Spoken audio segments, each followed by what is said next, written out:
Hello friends, welcome back to नई video. So friends, इस video में डिस्कस करेंगे RRB technician grade third exam analysis.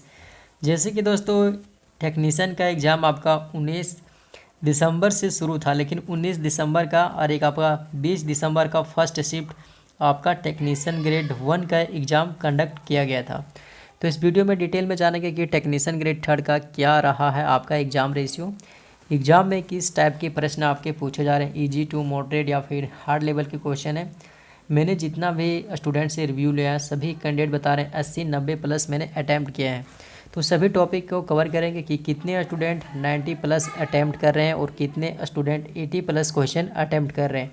तो आप सभी लोग इस वीडियो पे कंटिन्यू बने रहिएगा। टेलीग्राम नहीं ज्वाइन किए तो लिंक डिस्क्रिप्शन बॉक्स में आप लोग ज्वाइन कर लीजिएगा। तो चलिए आज की क्लास को कंटिन्यू करते हैं।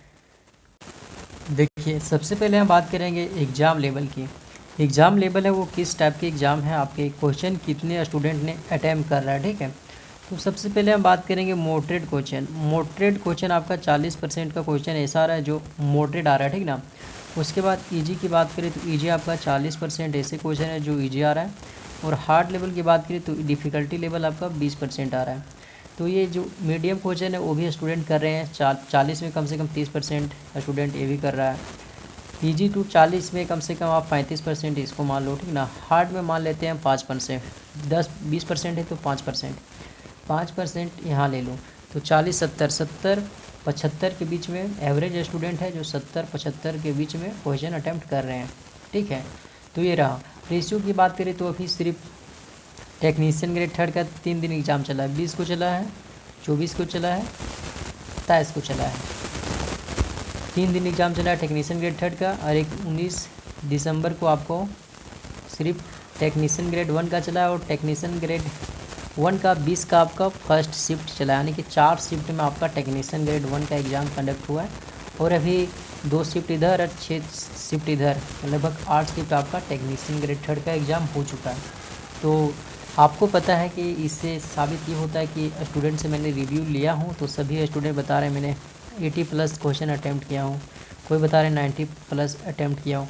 मैं कहता हूँ भाई आप 70 ही क्वेश्चन अटैम्प्ट करो, लेकिन 100% एक्यूरेसी के साथ अटैम्प्ट करो। जितने भी कैंडिडेट 70-80 क्वेश्चन अटैम्प्ट कर रहे हैं ना, ये वही स्टूडेंट है जिनको सिलेक्शन नहीं लेना है। वो सोच रहे हैं कि हम 80 अटैम्प्ट कर देंगे तो मेरा सिलेक्शन हो जाएगा, 90 अटैम्प्ट करेंगे तो मेरा सिलेक्शन हो जाएगा। बहुत सारे ऐसे स्टूडेंट हैं जो तुक्का लगाते हैं।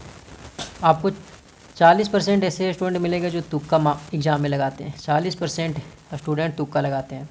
20% ऐसे स्टूडेंट हैं जो अपना एक्यूरेसी पे काम करना शुरू करते हैं, और 20% ऐसे स्टूडेंट हैं जिसको एग्ज़ाम से कोई मतलब है नहीं, एग्ज़ाम में पढ़ना लिखना कुछ भी नहीं है, कोई तैयारी नहीं करता है। सिर्फ 20% स्टूडेंट फॉर्म भर देता है और एग्ज़ाम देने के लिए चला जाता है। तो 20% से आपका कंपटीशन है ही नहीं, 20% स्टूडेंट ऐसे ही गायब हो गया। 20% 30% आपका एग्ज़ाम देने जाता ही नहीं, लगभग 50% स्टूडेंट ऐसे ही यहाँ से ही आउट हो गया। तो आपको फ़ाइट करना है 50% में आपको कम से कम ऐसे होंगे जो 20% स्टूडेंट मॉडरेट लेवल के स्टूडेंट होंगे। आगे आने की हम कह सकते हैं 20% स्टूडेंट है वो जो नॉर्मल तैयारी करते हैं, 30% ऐसे स्टूडेंट हैं जो पूरा अच्छा से दिलो जान से मेहनत से तैयारी करते हैं, और वही कैंडिडेट अपना एक्यूरेसी पे काम करते हैं। 30% आपको सिर्फ 30 से लेकर के 40% स्टूडेंट के साथ कंपटीशन रहेगा, यानी कि आपको 30 से 40% कैंडिडेट को फाइट करना है, और एक सीट आपको पक्की करनी है। तो यह हम बात करेंगे सेफ अटैम्प्ट क्वेश्चन के बारे में कि आपको कितने क्वेश्चन अटैम्प्ट करना है। तो पीसीएम वाले कैंडिडेट को मैं बता दूं, आपको 80 से लेकर के 90 क्वेश्चन अटैम्प्ट करना है, यानी कि आपका कम से कम 70 से लेकर के 75 नंबर आना चाहिए। रो मार्क्स आपका 70 से 75 नंबर करेक्ट होना चाहिए। ये नहीं कि आपने 80 to 90 क्वेश्चन अटैम्प्ट किया और पता चला 50 से 60 क्वेश्चन आपके सही हो रहे हैं। सही होना चाहिए कम से कम 70 से 75, 1 बाय नेगेटिव करके, यानी कि जब आपका आंसर किया आएगा तो 70 से 75 क्वेश्चन सही होना चाहिए पीसीएम कैंडिडेट में, किसी भी कैटेगरी में आप हो, ठीक है। इतना नंबर कीजिएगा, 5 नंबर, 10 नंबर, 15 नंबर आपके नॉर्मलाइजेशन मिलते हैं। नॉर्मलाइजेशन के हिसाब से जैसे 5 नंबर मिला आपको, हो सकता है 10 नंबर, किसी किसी स्टूडेंट का 15 नंबर में मिला, तो नॉर्मलाइजेशन आपको मिलेगा। ऐसा नहीं कि नॉर्मलाइजेशन आपको एक भी नंबर नहीं मिलेगा, 5 नंबर 10 नंबर मिल सकता है आपके शिफ्ट के अकॉर्डिंग, किस शिफ्ट में आपके कैसे टाइप के क्वेश्चन पूछे जा रहे हैं। अब हम बात करेंगे ITI स्टूडेंट। ITI स्टूडेंट को पता है आपको विभिन्न ट्रेडों में है, बहुत से ट्रेड है, 15-20 ट्रेडें हैं। तो मैं बता देता हूँ कम से कम इसमें ट्रेड वाइज कट ऑफ देखने को मिलेगा। तो जनरल की बात करूँ तो आप कम से कम 75 से लेकर 80 क्वेश्चन अटैम्प्ट करना, ठीक है। 75 से 80 क्वेश्चन अटैम्प्ट करना, यानी कि आपको कम से कम करेक्ट आंसर 60 से लेकर के 65 होना चाहिए। 60 से लेकर 65 क्वेश्चन आपको करेक्ट होना चाहिए। 1/3 नेगेटिव मार्किंग करके जब आंसर किया गया आप 1/3 नेगेटिव करके 60-65 नंबर आना चाहिए जनरल कैटेगरी में, तभी आपका सिलेक्शन हो पाएगा। किसी भी ट्रेड में हो, इलेक्ट्रीशियन हो, फिटर हो, वेल्डर हो, वायरमैन हो, डीजल मैकेनिक हो, टर्नर हो, मशीनिस्ट हो, पेंटर हो, कारपेंटर हो, प्लम्बर हो, ब्लैक स्मिथ हो, सभी ट्रेड के लिए बता रहा हूँ। इतना अगर है तो 100% है कि आपका सिलेक्शन हो जाएगा। अब मैं बात करता हूँ OBC के लिए।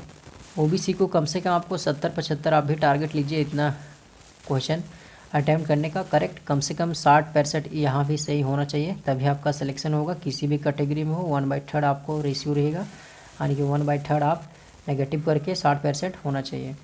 SC की बात करें तो SC को कम से कम 70 क्वेश्चन अटैम्प्ट करना है, 70-75। इसका भी कम से कम 55 से 60 नंबर क्वेश्चन आपको सही होना चाहिए, 1/3 नेगेटिव मार्किंग करके, तभी आपका सिलेक्शन होगा। उसके बाद बात करेंगे ST की। ST की बात करें तो आप 60-65 अटैम्प्ट कीजिए कम से कम। ST वालों को कम से कम 55 या 50 क्वेश्चन सही होना चाहिए, 1/3 नेगेटिव मार्किंग करके, तभी आपका सिलेक्शन होने वाला है ST कैटेगरी में। उसके बाद हम बात करते हैं EWS के। तो EWS के लिए आपको कम से कम 60-70 क्वेश्चन अटैम्प्ट करना है, 60 से 70 क्वेश्चन अटैम्प्ट करना है, जिसमें आपको कम से कम 50-55 क्वेश्चन करेक्ट होना चाहिए, 1/3 नेगेटिव मार्किंग करके जब आंसर किया आएगा तब आपका सिलेक्शन की गारंटी मैं देता हूँ। किसी भी ट्रेड में हो, किसी भी आप RRB में फॉर्म अप्लाई किए हो, तो इतना नंबर पे आपका सिलेक्शन होने वाला है। आप लोग कमेंट करके बताना है कि किस RRB में आप लोग फॉर्म अप्लाई किए हो और किस ट्रेड से हो, और किस RRB में फॉर्म अप्लाई किए हो, ज़रूर मुझे कमेंट करके बताना, ठीक ना, टेक्नीशियन ग्रेड 3 में। तो मिलते हैं नेक्स्ट वीडियो में।